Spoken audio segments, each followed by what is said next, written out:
Well, good morning, everyone. My name is Dave Peppinger, and I am the chair of City Club Missoula. So thank you all for coming to our March 2024 forum on high property taxes. Here's why, right here. Okay, no, that's not fair. Ouch. Okay, so I have the privilege of serving as chair for all of our forums as well as the board. City Club's mission is to bring people together to inform and inspire them on issues vital to the community through public forums and that encourage discussion of new ideas and free exchange of thought. We have a deep commitment to civility and civil discourse, even when the discussion is challenging. Before getting into the forum, let me get into some sincere thank yous. First, thanks to Missoula Community Access Television, which records our forums as part of their media assistance grants to nonprofit organizations. MCAT serves our community on cable channels 189 and 190. MCAT occasionally live streams our forums on its local live platform as well. You can also find videos of the past City Club Missoula forums by clicking on the video button on our website, cityclubmissoula.com. A special thank you to our sponsors, those at the executive level. They are Blackfoot Communications and First Security Bank. Our executive level sponsors are key partners in helping to expand audience access and reliability planning and conducting our forums. We're grateful to all of our sponsors, and we invite you to join. And of course, thanks to the board of directors and our administrator, Yenny Roback. With that, I'll introduce today's speakers and give a brief synopsis of their bios. So, today's panel is Eric Bryson, Executive Director of Missoula Association of Counties, Tyler Gernant, Missoula County Clerk and Treasurer, and Dr. Doug Reisig, Executive Director of Montana Quality Education Coalition. So Eric Bryson is the Executive Director of Montana Association of County. Eric's first official nip at the public sector came through in the early 80s while attending half-day kindergarten. In the Helena Public School System, there he earned labels that emblazoned and emboldened his journey towards, into, and likely through public service. He's described as aloof, inattentive, distracted, and the classic not working up to his potential. Unfazed by the criticism and lacking self-awareness, he graduated high school in the lower half of his class and sojourned at Montana State University for his undergraduate degree in political science and master's in public administration. Before departing officially from the ranks of academia, and likely because of significant turnover in his professional ranks in the political science department, that meant his unremarkable body of work remained unremarkable. He was hired as an adjunct instructor of political science. He served in that capacity for several years while the university recruited a real professor. While serving, I didn't write this. While serving as a youth probation officer, he became upset at the local school board and ran for the office as school board trustee. Having no stake in the educational system and a childless husband, he found himself in a crowded five-way race, receiving the second most votes. Unluckily for the district,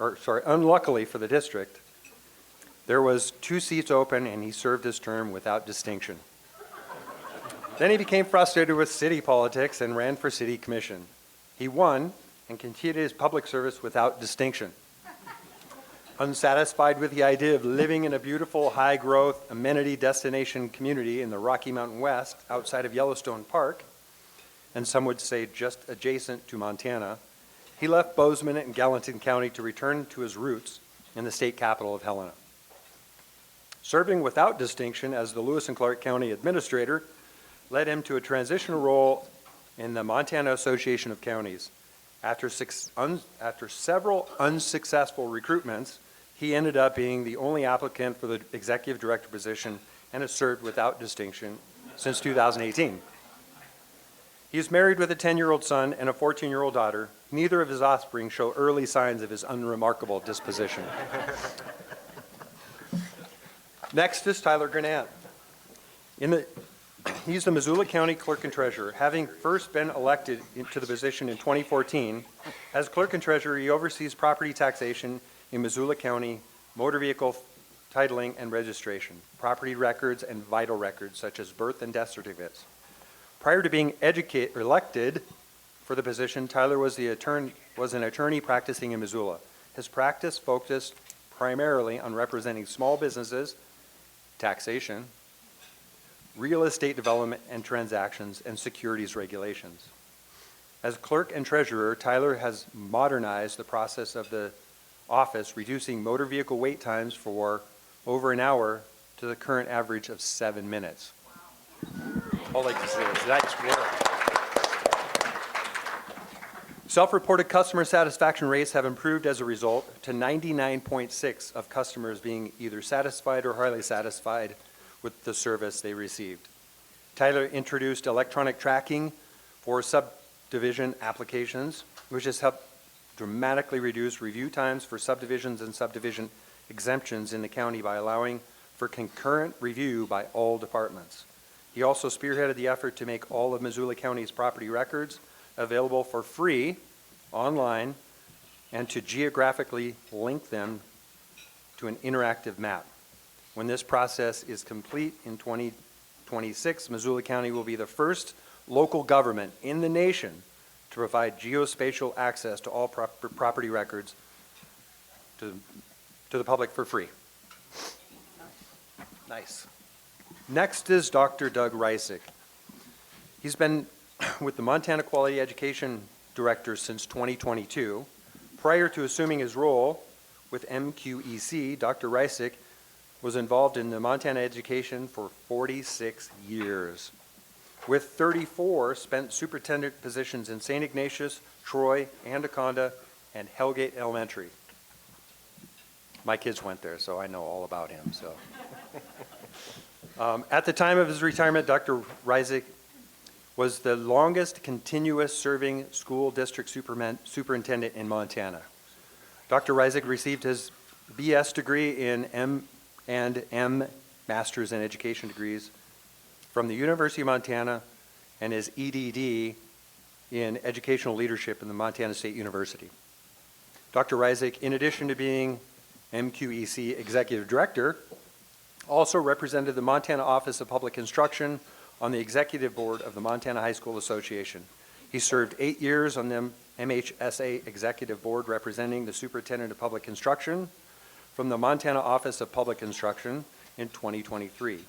Dr. Reisig was awarded the James C. Hagan Meritus Award by the MHSA in 2010 and in 2021. Dr. Reisig was awarded the G.V. Erickson Award for the notable service and dedication to education. The G.V. Erickson Award is the highest award the school administrators of Montana organization can give the Montana School of Administrators. Dr. Reisig is the only school administrator to ever been awarded the G.V. Erickson Award twice. And with that,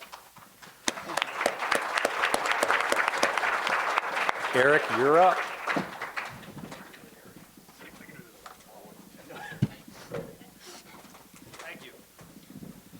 Thank you for that great introduction, and thanks for the invitation to come talk today. The topic of the discussion today is why are my property taxes so high? That's what was on the agenda, right? Well, here's the short answer. Your 3 county commissioners wrote this wonderful piece, and I can stop talking right now. There's one of them right there, because it answers all the questions about why your property taxes are so high. Refer back to that if you want the answer to that question, but that's not what I'm here to talk about. I want to talk about tax policy, because we are essentially in the middle of what I like to think of as a tax revolt in the state of Montana, and it started with the Beaverhead County Commissioner at a conference at the Montana Association of Counties, starting to question the process that the state uses to levy those 95 mills. I'm going to talk just in general and too fast and probably boringly about the 95 mills and the process that led us to where we're at today. Commissioner McGinley is a 26-year, I think, veteran county commissioner. He's been our fiscal officer at the Montana Association of Counties for the last dozen years, probably. He's one of those tax policy guys like Commissioner Slotnick, who I have to say is the only other person I think in the world that likes to talk tax policy more than I do, and I appreciate that. But the question came around, and McGinley himself when we were at a conference in DC with a handful of his colleagues, the annual conference, tried to convince his county commission colleagues to not levy the 95 mills, which is the staff person for the Association of Counties. I said, stop, don't do that. You guys can't do that. You don't have discretion to not levy the 95 mills. And he pushed and pushed and pushed, and he's my boss, and so sort of resentfully, respectfully, we had a conversation about what he could do if he wanted the question answered. And it's a little bit weedy and wonky, but it's essentially this. In Montana, tax policy is set by the legislature, doesn't allow us to take advantage of increased appraised values. Two questions I'm supposed to ask before I start talking. One, is there members of the press here? And I think the answer is yes, as I see the cameras. And two, are there members of the legislature here? And I know the answer is yes, for at least two of you. That should change entirely what I say to you, but it's not going to. Tax policy in Montana set by the legislature doesn't allow local governments to take advantage of new and increasing appraised values because the limitations in 1510-420 require local governments. And when I say local governments, I'm talking about counties. We'll get into the schools portion a little bit differently. Doesn't allow counties to take advantage of increased appraised values. We are allowed to levy what was actually assessed in the previous year. The dollar amount actually assessed in the previous year plus half the rate of inflation averaged over the previous 3 years. That's the flexibility that counties have in levying additional revenues. What did you get last year? You have the option to raise it by half the rate of inflation over the previous 3 years. So it's an artificial choking of local government if you can't even keep pace with inflation unless you're a growing community. Because if you have newly taxable values coming on the tax rolls, you get to assign, we take a dollar amount, convert it to mills, we take mills and apply it evenly to all the taxes. So when newly taxable comes on, local governments get the increase for the set mills for the newly taxable values. If you're not a growing community, if you're 30 of our 56 counties in the state of Montana, you don't see that growth in value. You do in the high growth areas, but you don't in most of the other counties. So we have this intentional artificial choke on local government's ability to extract revenue. When we see huge appreciating values in one class, like class 4 residential, that means that when you take what was actually assessed in the previous year and you do the calculation to convert it into a number of mills, the number of mills that counties are legally authorized to levy goes down. We'll talk, I hope, about tax shift, and I don't have enough time. I only have 10 minutes to get into this, so I want to stay pretty high level. That's what happens, and that's the tax policy set by the legislature. So McGinley's like, well, the state has to follow that same formula. 1510-420 says that you can only raise the revenue that you actually assessed in the previous year plus half the rate of inflation. And when we see 24, 25, 35% increases in class 4 residential, then they have to adjust their levies too. And accidentally, somebody at the Department of Revenue gave a Prairie County commissioner the calculation form that says, yes, they agree, they're limited by 1510-420, and the number of mills that they're authorized to levy this year is 77.89 mills. Once county commissioners got that, the cat was out of the bag. So, as McGinley was talking to his colleagues, getting ready to make an issue about whether we were going to levy 77.9 mills or 95 mills, the Montana Quality Education Coalition sued 56 counties in the Supreme Court. I have a present. We're not mad at him for that. This is a MACo mug with a MACo pen that I'm giving to him because I haven't seen him since they filed the suit. And then concurrently, Governor Gianforte picked Missoula County to sue in district court. So we were sued, you were sued. In district court in Missoula, we collectively were sued in the Supreme Court. And the issue is this for us on the county side. We were not attacking school funding. It was not about trying to minimize the amount, the appropriations that were set in the biennium about what money went to schools. It wasn't supposed to impact local funding. It wasn't supposed to impact state funding. The budget had already been adopted. The revenue that comes from the 95 mills historically has always gone to the state general fund and then partitioned back out to schools. It has traditionally generated $300 million, roughly, significantly more because of the increase in class 4 residential this year. But this was not an attack on schools. And when the case finally wound its way through, the Montana Association of Counties intervened on behalf of Missoula County and defended them in district court, asked for a stay on the MQEC case, and then we filed our own action as an intervener on behalf of 56 counties to ask the Supreme Court to answer the question. Is the state required to follow the statute limiting their ability to levy per 1510-420? And the court said yes. Where we were wrong is we also said that because 95 mills has always been levied, there was no possibility for the state to have mills held in reserve, times where they didn't levy their full maximum amount to have banked mills. Where we were wrong is that the county said if the state has never levied less than 95, they don't have mills in reserve, and if 77.89 is the mill levy authority this year, that's all they can levy. What the court said to us was, nope, there are years where even though they levied 95, that half rate of inflation would have given them the ability to levy excess mills. So I'm going to fast forward now to the end, where we're at right now. There will be amended tax bills coming out in all 56 counties to make, or not in all 56, we had 49 of 56 counties didn't levy the full 95. So 49 of 56 counties are going to have amended tax bills that show the difference on the second half of the tax bills. Not because we wanted to hurt school funding, but because the philosophy set by the legislature says that tax policy in Montana does not allow you to take advantage of increased appraised values. Now, I can say that fast, and I can tell you, people in this room, people in Garfield County, all across the state, see a difference in their tax bill when they see increases in appraised values. That is absolutely true. And as the document that I started with points out, I think beautifully, it's that notion of how we put water in a balloon and squeeze the balloon to extract revenue. It matters what slice of the pie is residential. It matters what slice is centrally assessed, what slice is business. You will still see variability year over year, even in a non-reappraisal cycle. Your house will be valued differently than your neighbor's house for a bunch of different legitimate reasons. So you will always see changes in taxable valuations and appraisals, which lead to difference in tax bills. But I'm going to stand by my statement at the beginning that tax policy in Montana doesn't allow us to take advantage of reappraisal. And then I'll finish with this, because my time's got to be close to up. The state will run out of mills. So they used 17, essentially, banked mills, 17.1 banked mills this year to get back up to 95. They have about 9, I think, left in reserve. Senator, do you remember how much? 9-ish. So what happens in a year and a half from now when we have another reappraisal cycle and huge increases in values and the formula drives the number of mills down again? They'll run out of banked mills. And even with the full 95 that they're getting and the legislature with their increases in school funding this biennium, you see most of the major schools in the state struggling with their operating budget. The 95 mills is a revenue source for the general fund. It always has been a revenue source for the general fund. And if the general fund still sits at that roughly 5 to 6 to 700 million, I printed the new estimate for year-end funding balance. If there's $700 million in excess money and our schools are starving and your county commissioners are engaging in a property tax debate, we need to have a different conversation policy-wise about how we prioritize school funding and why we do it on the backs of the local property taxpayers. And I said I'm going to finish with this. Well, I'm going to wait. I'm going to turn it over because we're going to get into some more question and answer. But that's my part for now.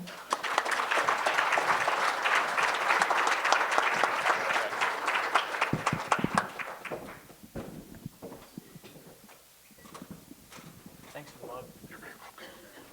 It is brand new. I'm a little jealous. Where's my mug? Well, So I'm gonna, I probably won't take all your time because you're probably already bored with tax policy, I assume, right? So I do want to hit on a couple of things that Eric,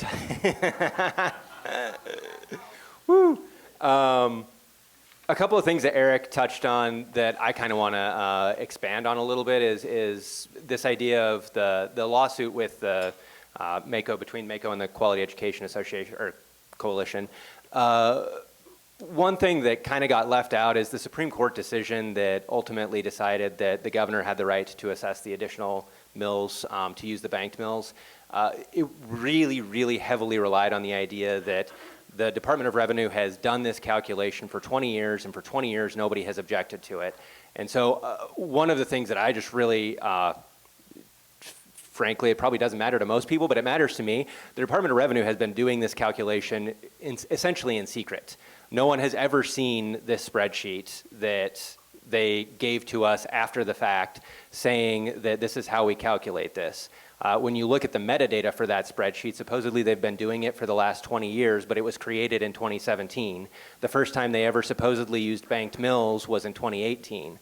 And so it's one thing to say that they've been doing it for 20 years, but from the standpoint of counties, we didn't know that they had been doing it for 20 years. And that gets really at the heart of what I think is why property taxes are so high, which is we don't communicate very well across local governments and between the public and government. And what we need to do going forward is express these things in an open and just a more open format. And when I say that, what I primarily mean is if you go to Helena at any given point in time over the last 10 years, there is a discussion about property taxes. There always has been, and there probably always will be, regardless of what we do. But what you would hear in the hallways when the cameras weren't rolling and there weren't any hot mics, hopefully, is that Montana's property tax burden actually isn't all that bad. And it's something that you hear primarily because when you look at the amount of property taxes that we pay in comparison to the value of what our property is, we rank pretty low in terms of our tax burden. We're about 17th in the nation. And so that doesn't seem bad, right? And it makes it sound like we don't have that big of a property tax burden. The problem that we have in Montana is not that our property taxes relative to the market value of our homes is a good ratio. The problem is that our property taxes as a ratio of our income is actually pretty bad. We're 37th in the nation when you look at that statistic. And so maybe this is just my perception. My perception is that we use this statistic that we're 17th in the nation to justify not doing anything at a legislature where there were plenty of proposals in the last session that would have helped fix this problem. There were lots of them, and most of them didn't make it out of committee. So with that being said, I'm going to switch over to what I think was really more my role here, which is why are property taxes high in Missoula specifically? And I think to some of this we have to go to a lot of different things. One is why do we do property taxes? You know, property taxes are one of really a three-legged stool, which is sales tax, property tax, and income tax. So why do property taxes exist when they don't relate to how much income you have? If you look at sales tax, it generally speaks more to what you're able to spend because you have the money to spend it. And so there is a direct correlation to the money that you have as to what you're being taxed. Income tax, obviously, you're only getting taxed on income that you receive, and therefore it is, again, more justly allocated to what you can afford. Property taxes are divorced from that formula. You at one point could afford the property that you have, right? At one point you were able to pay for this property, but when it goes up in value, it no longer reflects whether or not you're able to afford the taxes on that value. And so it's really the only form of tax that is pretty divorced, I would say, from what you can afford to pay. The reason we have it is because it is the easiest form of taxation to implement. And when you look at developing countries, property tax is most likely going to be the very first tax that they implement because property doesn't go anywhere. You can hide cash, you can hide your assets, you can hide a lot of things, but you can't hide a house. It's hard to miss that. For very long. For very long. You can hide what's in the house, but you can't hide the house itself. You can't hide land, right? And so it makes it easy to assess property because you can see it. It's there, it's tangible. The property tax follows the property. So if you sell your house and there's property taxes owing and they don't get paid, which no title company will allow you to do, but if that were to happen, you actually aren't on the hook for those taxes. The person who buys the house is going to be on the hook for those taxes because our ultimate, the recourse that we have is to come after the property. So property taxes are stable. Also, property values tend to not go down. So in terms of funding government, they are one of the most stable forms of funding government because you always have that source of revenue. Traditionally, property also was seen as a means to an income. So farming, for instance, was a primary function of land. If you had land, the idea was that you would put it to its highest and best use and produce some form of income from it. So that's the basics of why we have that, and it's why it funds things that are essential services like police, fire, schools, roads. All of those things are funded primarily via property taxes because they're stable. Here in Missoula County, we have what I consider to be an unusually high burden because we don't have a lot of the things that other larger counties have. If you look at Gallatin County, what you'll see is that 1/3 of their tax base in the county is made up of Big Sky.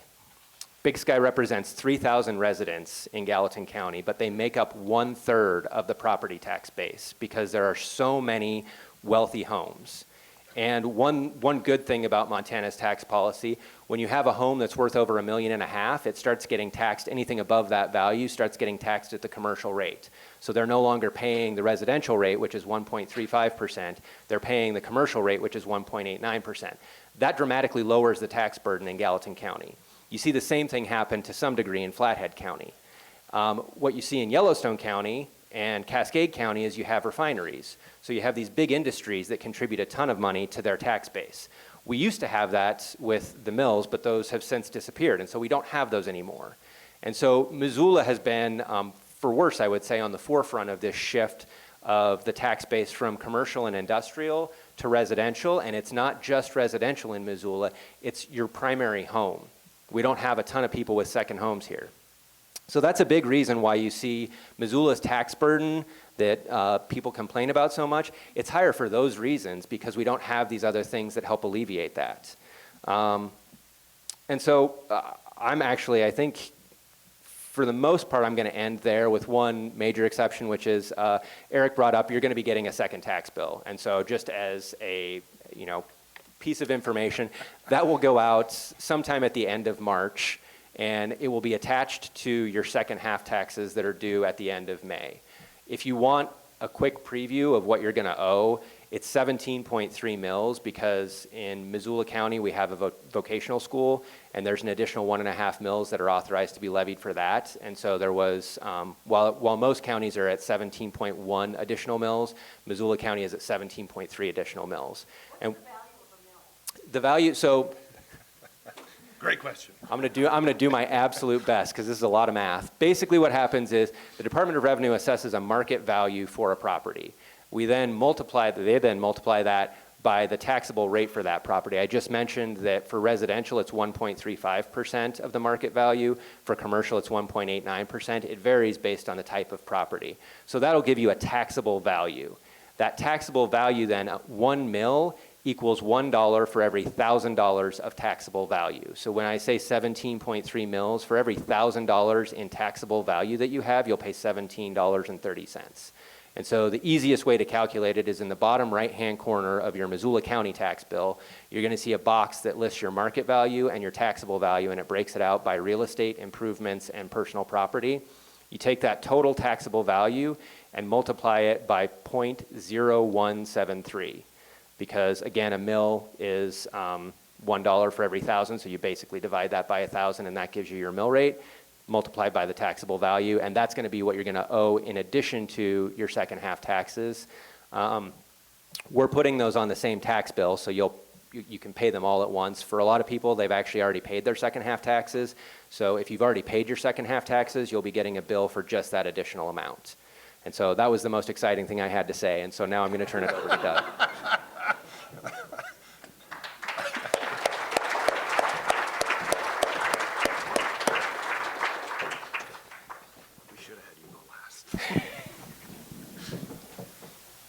Gosh, taxes. I'm going to try to use the thank you very much, and I'll try to go through these slides a little bit to give you an idea of where MQEC is in all of this. But before we get started, I just want to thank Julie, Dave, and Alex for the invitation to come and speak with you today.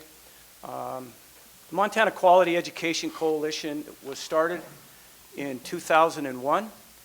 We were started to try to help the state live up to its obligations in Article 10 of the Constitution to provide an equitable funding situation, to provide for a quality educational experience for each and every person that lives in the state of Montana.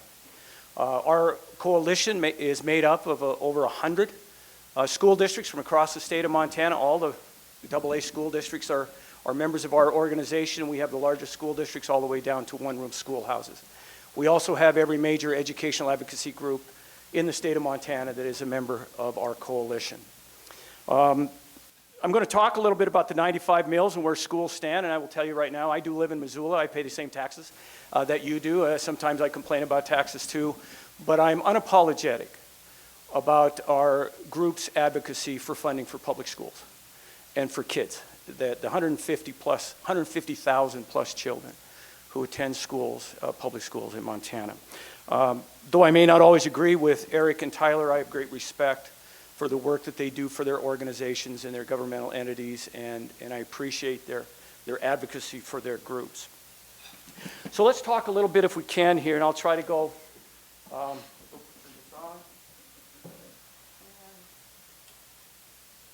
And I'm sorry if that slide may not be easy to see, But basically, this is how we got into the 95 mills situation anyway. In 1989, there was a lawsuit that was filed, and that dealt with making sure that there was equity in the funding system. And I'll show you some slides here a little bit to show you why equity in the funding system is so very, very important for kids in the state of Montana.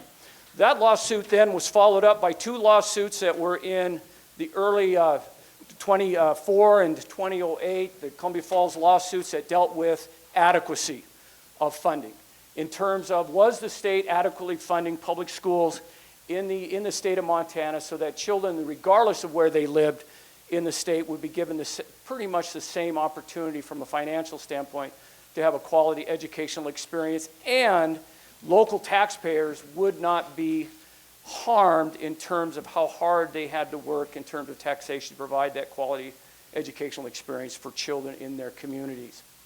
The guaranteed tax-based support with the 95 mills is something that is changing, not this year, but next year, based on the legislative action from the last legislative session. There's now going to be 3 buckets that are going to be providing the state support for public schools. We obviously have school lands, trust lands that provide interest that goes into that. We have the general fund that provides money that goes into buckets for schools for their funding. And we also now have guaranteed tax-based support, which is its own separate bucket now. The 95 mills is now its own separate bucket. Eric referred to the fact that it's all flowed right into the general fund in the past, and that is correct. And beginning in 2026, it'll have its own bucket. And money that goes into, from the 95 mills that goes into that bucket, once it reaches a certain plateau, the excess money, there's an algebraic formula that they use, the excess money will be circulated back to local communities for tax reduction for things like countywide teachers' retirement assessment, countywide transportation assessment, and things of those nature. So that's what the legislature did with House Bill 587, which I think is a very good move. It breaks out the 95 mills so that people can actually see what is in that account, and it doesn't get intermingled into the general fund. This is a slide I want to pay particular attention to because this is an actual, the top part of that is the actual truth in terms of how hard schools have to work and why GTB and the 95 mills is so very important to public schools. Tyler talked about Big Sky and the taxable valuation that comes from Big Sky. The Ennis public school system also receives some support because of the multi-million-dollar homes that are in that area. And Superior is the other school I want to compare here. They have about similar A and B size. That's the number of children that go to their school. You can see the taxable value of Ennis is far greater than the taxable value of Ennis, for heaven's sakes. I mean, of Superior, and that's not Superior's fault. Much of their land is tied up in federal forest land, so it's not taxable. We have GTB support, even though the people who live in Ennis, they pay the 95 mills, just like we pay the 95 mills, just like everybody in the state pays the 95 mills, and virtually every school district in Missoula County reaps a benefit in money back in the 95 mills. We get GTB help with the money that comes into that. Ennis gets absolutely nothing because the taxable valuation is so high. But you look at the base levy of Ennis is about $1.2 million to get to the base that they have to be in terms of school funding. Superior, their base levy they have because they get almost $800,000 in GTB support from the 95 mills. They levy a base levy of $250,000 approximately.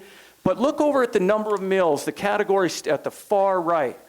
Even with the help that the 95 mills provides a school district such as Superior that wants to provide the quality educational experience for their children, they still have to levy 48 mills.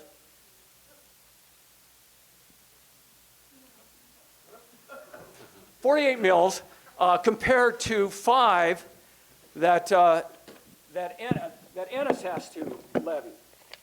And without GTB support, I don't know why that went off, but we'll make. I didn't do it. Oh, okay. Not me, I was sitting here the whole time. And without the GTB support, if we didn't have the 95 mills, and they didn't have the support that we are providing them through the state program, if you look at the very bottom, if they were each to try to levy $1 million, the people who live in Ennis would only have to be levied on themselves 5.23 mills.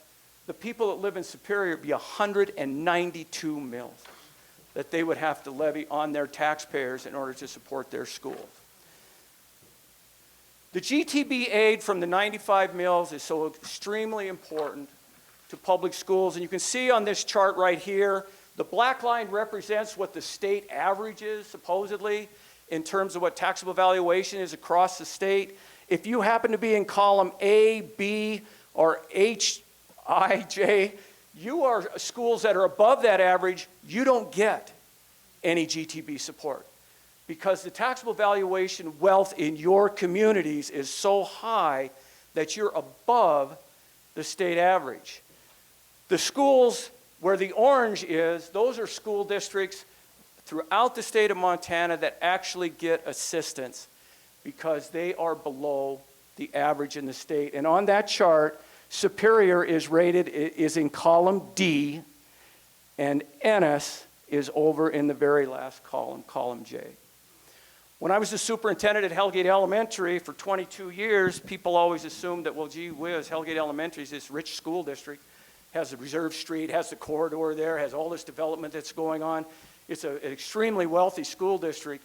We actually received GTB support. And for every $3 that we levied on the taxpayers to get to the base levy, which we had to get to, we got $1 from the state in GTB, guaranteed tax-based support. Again, as I mentioned, virtually every school district in Missoula County gets support through this program, financial support. So just to let you know that, again, yes, we did sue to try to get the Department of Revenue's interpretation of how the 95 mills is calculated, supported. Our lawsuit, which was basically a writ of mandate to the Supreme Court, obviously was stayed, and then the Supreme Court took the case, and the Supreme Court unanimously decided that the Department of Revenue did have the authority to bank the full 95 mills. And regardless of whether the beta metric or whatever in 2017 happened or whatever, the Supreme Court gave that permission to the Department of Revenue, to the governor.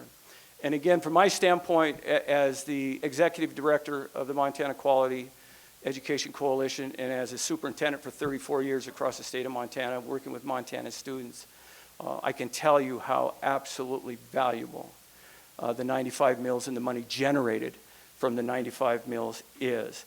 And as Eric mentioned, down the road, hopefully there'll be some adjustments. I know the governor has convened a property task force property tax force to look at alternatives to the taxing system in the state of Montana.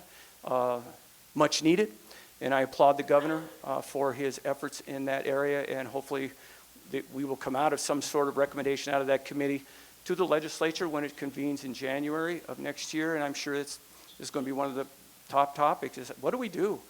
Property taxes are high. Again, as I said, I live here, I look at my tax bill, and it is high. So anyway, thank you very much.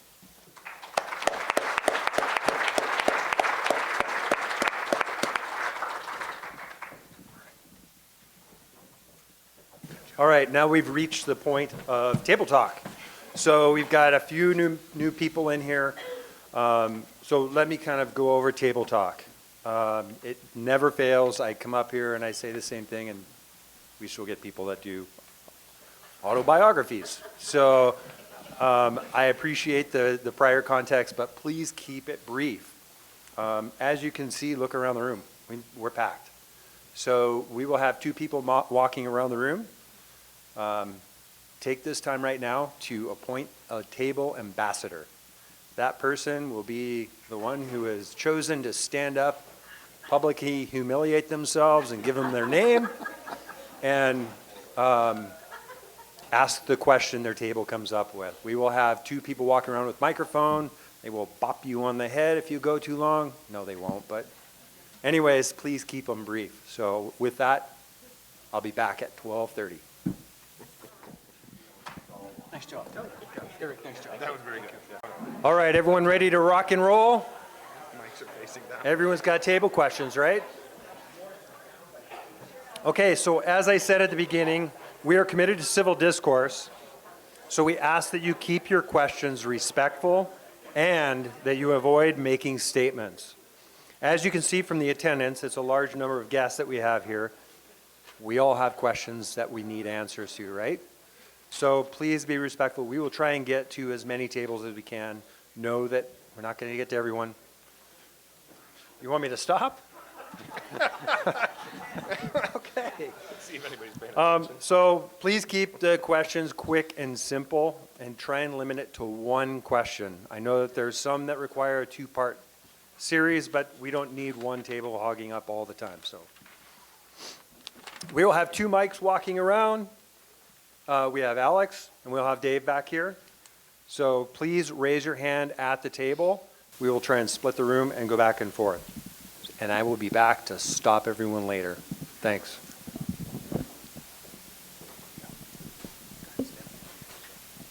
Minette Johnson from Five Valleys Land Trust. Just wondering what you would suggest as far as some solutions. The first table.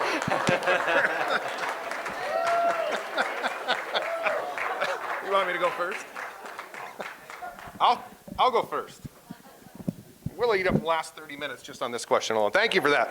What a great question, and I'm glad you guys got a chance to ask that.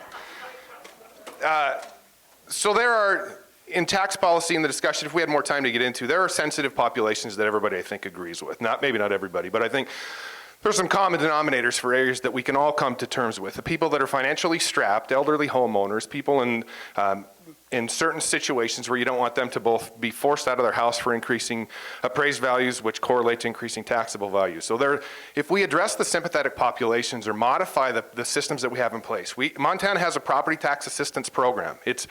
It's limited by means, it's income eligible, it's a really good program that likely needs to be expanded. I think the legislature, when you made the changes this last session, made some slight changes to the eligibility requirements and property tax assistance program. We have an elderly homeowner tax credit in Montana, which is, I think, even cooler because the elderly homeowner tax credit, when it's applied based on age and you don't have to own, it's also eligible for renters, gives you a $1,135 refundable income tax break for your property taxes if you're a renter and meet the eligibility criteria. It was expanded this last legislative session from $1,000 to $1,135, if my memory serves. That probably could be expanded. And again, the other portion of it that makes sense is that it's the amount of taxes that you pay on the value of your home that could be looked at again. Because two sensitive populations that we should address are our senior citizen aging in place and are people that can't afford property taxes. So means generated, income limited, age appropriate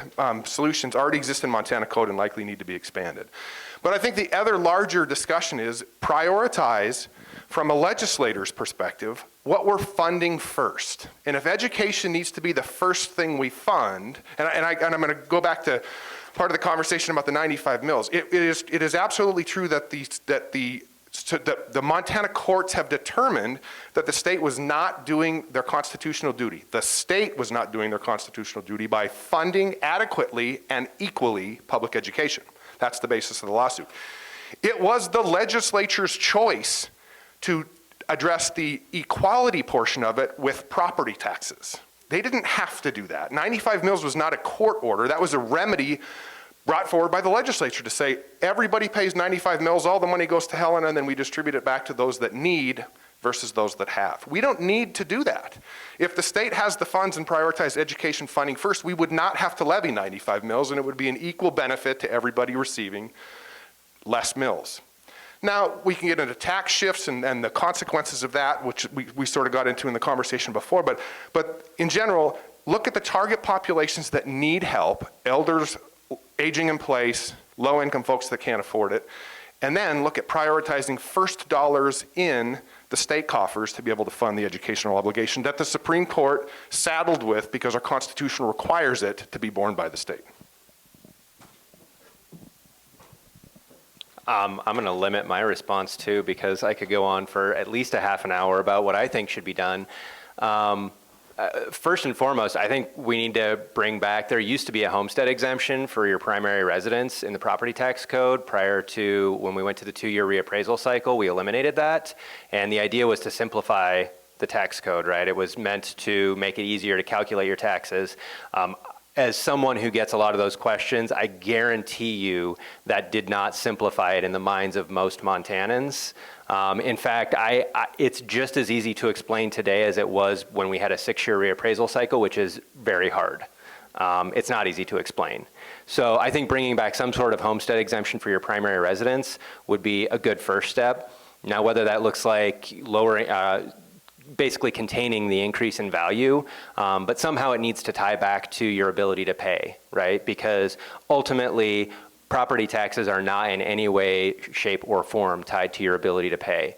And that's where we need to head, but we need to focus primarily, in my mind, on the folks who own their homes and are living in them. I'm going to touch back on I agree with Eric in the sense that we need to prioritize our funding. I think one of the things that kind of got lost in a lot of this discussion is the idea that the 95 mills issue, that money was going to be going to schools one way or the other. It's whether it came from income taxes or property taxes. And I think that's the other part of this equation that we need to focus on is that we should be, I mean, we had a $2 billion surplus in the legislative session. And we're talking here about $80 million for the 95 mills issue. So we're talking about 4%, if my math is right. Somewhere in there, around 4% of that giant budget surplus is what we're having this huge argument over. Maybe we should be having the argument about how we spend the other part of that money to alleviate the property tax burden.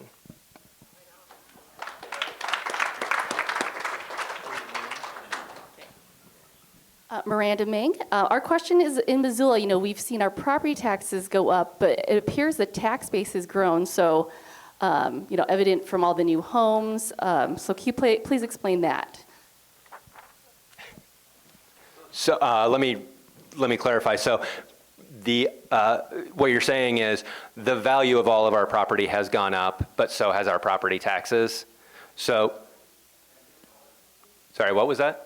Oh, and new homes too. And new homes. Yeah. Okay. So again, this gets into a lot of technical math stuff, but which is very fancy sounding language. But essentially, we're limited as a local government to this formula of half the rate of inflation for if you were to take and freeze all new growth and not include that in what we fund our government with, we could only increase our budgets by half the rate of inflation averaged over the last 3 years. Where governments get the benefit is from that new growth, but new growth doesn't pay for itself. So we're constantly chasing this new growth in the hopes that it's going to help pay for it. But when you have new houses, you need more fire trucks, you need more police, you need more roads. All of these things that local property taxes pay for are burdened more than the amount that the new growth pays for it. And so that's part of the challenge, is finding a way to make new growth not just pay for itself, but also the stuff that's here continue to pay for the services we require. I'll just add a finer point. I'm a dork, so I bring these charts with me all the time. This is the county total taxable values FY23 to FY24. In Missoula County, you went from $298,385,000 to $382,614,000, or a change of $84 million to the positive. Your taxable values in the county from one year to the next increased by $84 million. That's a 28.23%. Commissioners, did you raise your budget 28.23%? No, because the law doesn't allow you to. Now, you'll have seen differences among houses, class 4, class 3, class 2. You'll see variations in there, but that increase in taxable value drove down the number of mills that they were legally allowed to levy. That is for all levies that are county, city, except the 95. I'm actually going to do a little experiment here, just because we've got a room full of people. Is there anybody in the room whose taxes went down this year? Who would admit? Would anybody? I mean, legitimately, people's taxes went down. So we have at least one. Personally, no, but 23% reduction? So That's a centrally assessed one. But even within the residential, there are people whose property taxes went down. They're rare. They're sort of like unicorns, but they exist. And so it's not necessarily the fact that property values are shooting up. It's a function of where you are in relation to the rest of property values. And just a caveat for schools, even though it may not be pertinent to the question, schools' budgets were capped as well in terms of what they could increase. And the increase was far less than the cost of inflation escalator that's out there right now. So that's one of the reasons schools are suffering a great deal right now.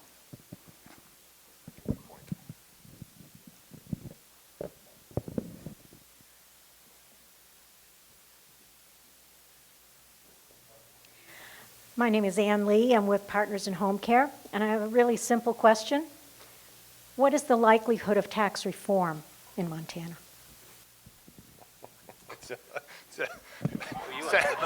Senator Hertz, it's 100% guarantee. They're going to do something. There's no way that this next legislative session is going to adjourn without them having done something. Now, your definition of reform might be significantly different than mine and likely is way different than Senator Hertz's. So I think, and also I'd also say sort of jokingly, the governor can't convene a property tax task force that doesn't come up with recommendations that then doesn't get implemented in the next session. So the proof will be in the pudding. Something is going to happen.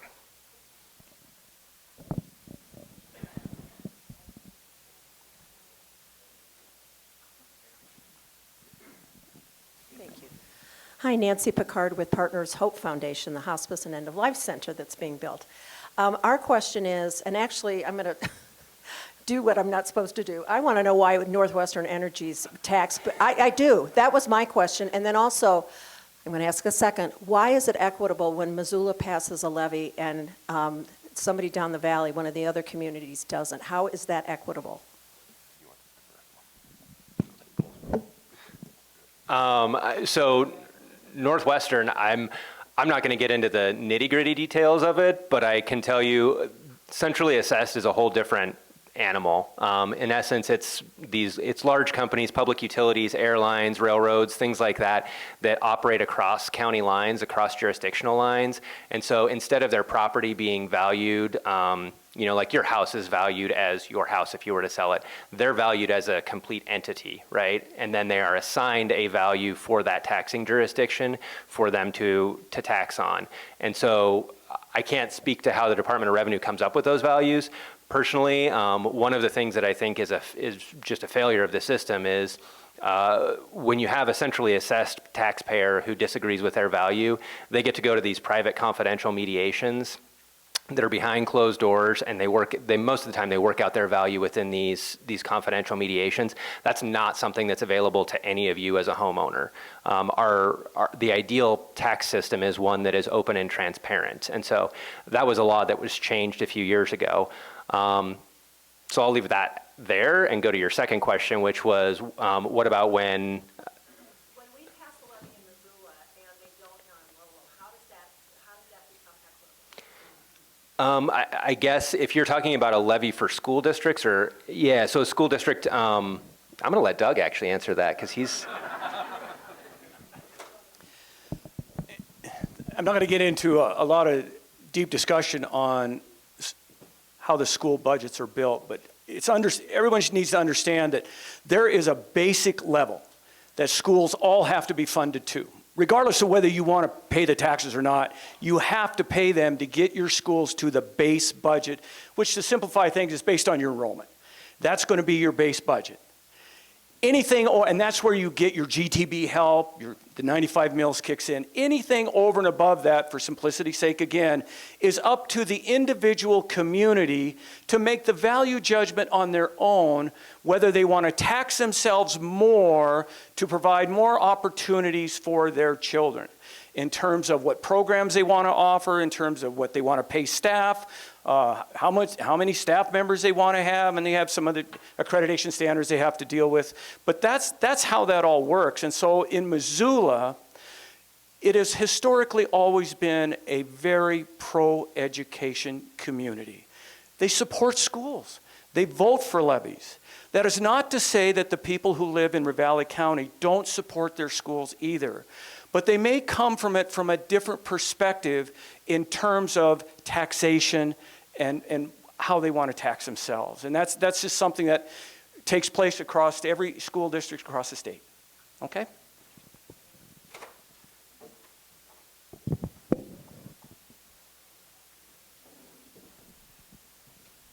Hi, I'm Jenny Walsh. I'm a mom of kids in the district.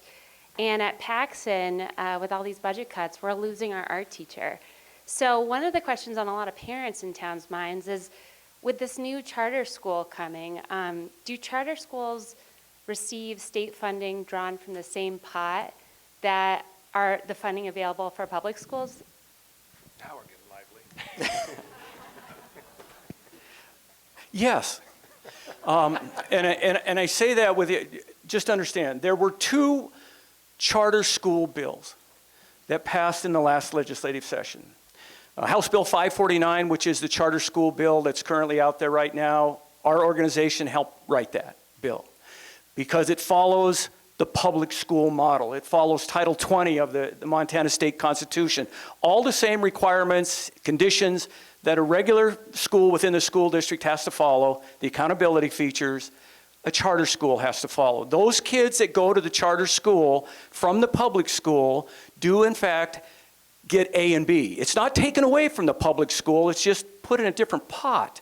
So you may spend half your time at the charter school and you get half A and B there, half your time at the regular public school in your school district, half the A and B goes there. The other charter school bill, 562, is that the right number? I think that was it.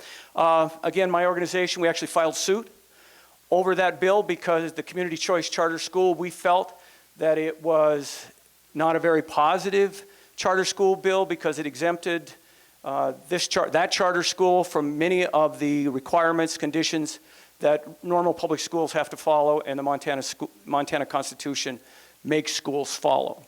And so we filed suit against that bill, and we were successful in getting a preliminary injunction to stop that bill. We've now gone back to the First Judicial Court in Helena asking for a summary judgment from the judge to make it a permanent injunction and just to declare that bill unconstitutional based on what the Montana Constitution says that schools have to do. Again, the people that are supportive of that are wonderful people. We don't have any problem with that. We just don't think it's the right approach for Montana schools. Does that answer your question? Yes, ma'am.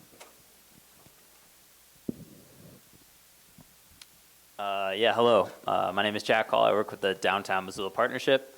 I think, interesting hearing this talk versus last fall's talk. I'm curious from this panel what you think will happen when the legislature meets again, and if the shift of burden, commercial centrally assessed or residential, if that'll kind of even out more, or are we in it for the exact same thing next time? I'm the only dumb enough one to go first. Couple of things. I think the limitations in 1510-420, that half the rate of inflation average over the 3 previous years, one of the consequences of that, unintended or otherwise, is that you see most communities now that want to add some service or add some function that their constituents demand, you see voted levies. So if the county can only grow by half the rate of inflation, but inflation is a real cost that they have to try and keep up with, then you see things like public safety mill levies. You see parks districts being created. You see other services that the constituents demand being sent out to the voters to try and get voter approval for. That's the only way you can exceed the caps. Well, I think our legislature is going to try and address that either by having something akin to a supermajority threshold or voter participation turnout to be able to address what is an unintended consequences of putting a limit on local government by allowing the voters to then tax themselves more. Because I think when those guys knock on doors, what they hear is people are really mad about property taxes. Yet if you look historically, especially in a community like Missoula, you're really supportive of those one-off initiatives and levies. So I think you'll see some voting reform happen. I also think, and I haven't talked to any legislators about this, but I think they're going to have to address mitigation. 1.35 is the current residential property rate. It was 3.15, I think, as late as 2000. 2012, 2011. They've mitigated almost every opportunity that they've had, and I don't know what happened this last legislative session, but when I say mitigation, I mean you look at the rate that you're paying for Class 4 residential, which is now eating up a bigger piece of the pie when we're extracting revenue from property taxes, and that rate likely needs to be adjusted down. I don't think anybody here thinks that we're going to have a significant correction when the next reappraisal cycle happens. I think best case scenario is that we will have cooled off, and that's going to be a significant impact. And mitigation is going to be another thing I think the legislature needs to address. So look for changes in the voting, changes in the eligibility requirements for voting, changes in the threshold for voting, outcomes something greater than 50%, and I think mitigation is going to have to be addressed.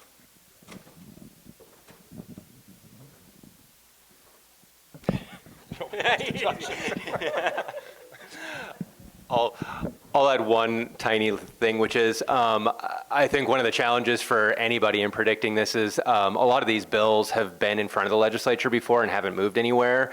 But, you know, for any legislator who's been around, a lot of times it takes multiple tries before a bill gains traction and gets passed. So I'm not in the business of predicting what will happen. I just I agree something needs to happen, and hope that. Like I said, there were two bills last session that would have reintroduced the homestead exemption, and both of them got killed in committee. I would hope that's something that will get out of committee this time.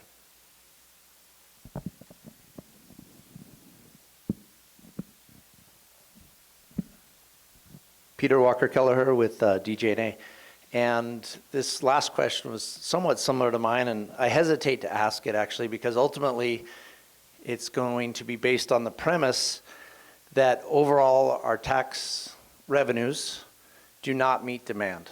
We're hearing that in terms of schools, in terms of infrastructure, and so somewhere we need increased taxes. Now, Eric was self-dubbed dumb enough to answer the last one. Maybe none of you are dumb enough to answer this one, but where would we go for additional taxes? Eric, you touched on the levies, but how do we make up, if we accept the premise that we don't have enough revenue, where do we generate more revenue? Not just mitigate the challenges of current taxation. Tourism. So I don't know if you want to talk about sales tax, regional sales tax, distributed sales tax, but the one thing that we need to talk about as a community, and this goes back to a larger conversation that my role as a lobbyist for the Association of Counties, I will admit I have not been good at this, and we need to get better. Redeveloping and reforming a partnership with the state, with the resources that they have for infrastructure and the resources that we know we need in our local communities for infrastructure, we need to address that elephant in the room that says millions of people come and travel and recreate and then buy second homes and then rent out their second homes as VRBOs and impact our infrastructure without contributing to the same way that we do as permanent long-time residents. And guess what? That's not going to go away anytime in the near future. So a meaningful conversation about whether sales tax can address that deficiency or better partnerships with the state and sharing resources better address that deficiency. It gets me off subject a little bit, but the Senate Bill 442, the pot for potholes, which I'm not supposed to say, but the marijuana tax money that can go to infrastructure at local governments, we're hitting a wall with both legislators and the state in that there's this perception that what's theirs is theirs and what's ours is ours on the local government side. And guess what? It's the same constituent, driving the same road, accessing the same school that wants to drive safely over the same bridge. So we need to do a better job, my association does, in developing those partnerships. And then collectively, we gotta have a conversation about sales tax or finding a better way to tap into additional revenues from our seasonal visitors that are changing the culture of the state.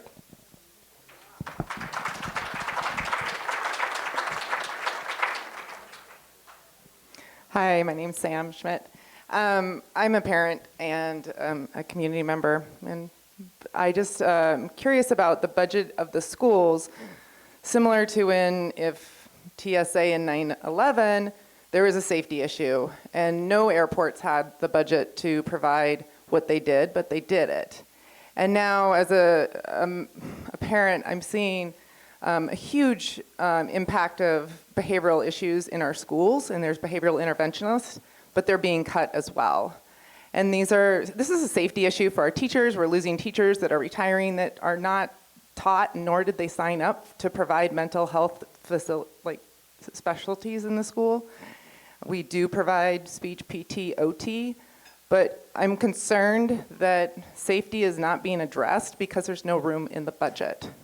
My 11-year-old, who I asked when I see tennis dirt, what should I tell our senator? What's important to you? She said, I'd like to go to school and feel safe.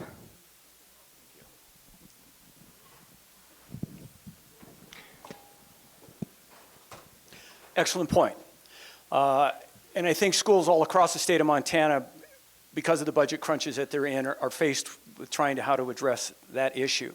I think you'll see here in Missoula, with a number of the school districts that are here in Missoula County, you're going to be seeing on a levy, a safety levy, for exactly that purpose, to provide increased safety enhancements for public schools, and to continue with the safety programs that they've put in place during the COVID ESSER funding situation. With that funding running out, many of the school districts are trying to figure out how do we continue with the programs that we offer for our kids. And again, I'll just, again, unapologetic for schools, because I know schools are getting hammered that, by golly, we told you not to put that ESSER money into salaries and benefits and hire people, and you did it anyway, and now the money's gone, and look what you created a mess, and you're gonna have to cut all these people. And what I would say on that is, yeah, in a large part we did. I even did some of that when I was the superintendent at Hellgate Elementary, because I had kids that had needs.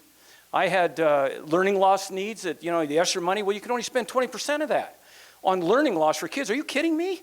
20% of that money when kids are trying to get back into the school and they've been kicked out of school and we're trying to virtually teach them and trying to do that on the fly. When we have kids that had mental health issues and they still have mental health issues, and now we're trying to get them back into the school district. We needed to use that money, more than 20% of it, to provide services for kids. And we're going to continue to need to provide those services for kids. I know when I was at the legislature and listening to all the hearings that went on, and I heard an awful lot from legislators that public schools need to be flexible, adaptable, and accountable. We'll do all that. And we have done all that. I mean, if you go back to the start of the COVID situation in 2020 and we shut schools down, and within 3 weeks, virtually every child in the state of Montana was being taught virtually. And schools had to come up with that on the fly on how to do that, and we did it. And we continue to do stuff like that. So these safety issues that you're mentioning, they're real concerns for kids in the school, and I think you're going to see schools moving into the safety levy opportunity to try to ask the taxpayer, could you please tax yourselves to provide us with the funds to provide enhanced safety opportunities for kids in the school, because it's a huge issue. Okay?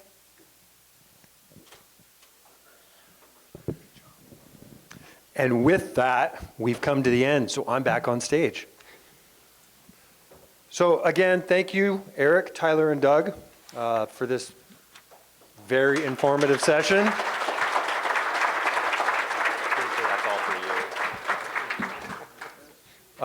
So I would imagine the three of them will stick around for a little bit longer if there's other questions to be had.